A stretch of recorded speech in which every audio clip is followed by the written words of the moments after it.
Today I'll walk you through the essential steps to follow if you make an invention while working as a researcher at a German university or being employed in a German entity. Inventions made by employees, including university researchers, are governed by the Employee Invention Act, Arbeitnehmererfindungsgesetz. Let us begin with the legal context. In Germany, the Employee Invention Act, or Arbeitnehmererfindungsgesetz, governs the rights and obligations of employed inventors. This law applies to anyone with a German employment contract. A key point is that employees are obligated to report inventions to their employer. The employer, such as a university, then has the right to claim ownership of that invention. Understanding this relationship between the inventor and employer is essential to navigating your responsibilities correctly. The first and most important step is to submit an invention disclosure, in German called an Erfindungsmeldung, to the responsible unit within your organization. This disclosure must be submitted in writing, and without delay.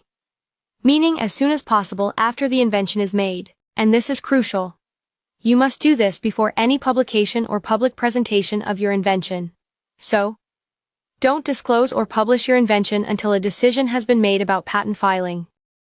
The invention disclosure should include the technical details of your invention, how it works, what problem it solves, and where it can be applied. In other words, describe clearly what you invented, the problem you addressed, your proposed solution, and list any co-inventors involved. Also explain possible applications. That means potential uses or markets for your invention.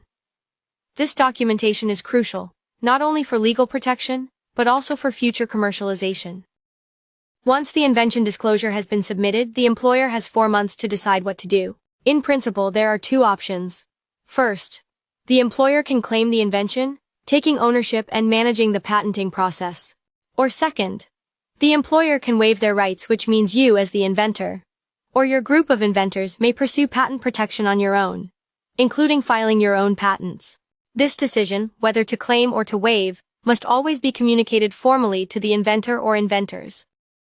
If the employer decides to claim the invention, the university or research institution will take care of filing a patent, usually through the Technology Transfer Office, or a specialized agency such as BAPAT. The inventors stay actively involved in this process. They help draft the patent application, make sure everything is technically accurate, and support the filing until completion. And importantly, the inventors are always named on all patent applications worldwide. If the inventor works at a university and the invention is later commercialized, he or she is entitled to financial compensation. According to the law, academic inventors receive 30% of the net revenue. They must also be kept informed about how their invention is being used, for example, through licensing or commercialization. This ensures fair recognition for their contribution. For non-academic inventors, different percentage rates apply under the same remuneration scheme. Publication is, of course, a cornerstone of academic research. But it must be handled with care. Any public disclosure should happen only after the patent has been filed. If information is published too early, it can jeopardize the patentability of your invention. That's why it's so important to coordinate with your supervisor or the Technology Transfer Office to make sure that publication and patent filing are properly sequenced. If you find yourself in this situation, there are several university departments that can assist you. Most notably, the Technology Transfer Office is your primary point of contact. You may also consult the Research Services or Legal Department for further clarification or support. Engaging with these offices early in the process can help prevent complications later on. Did you like what you learned? Find more in our playlist.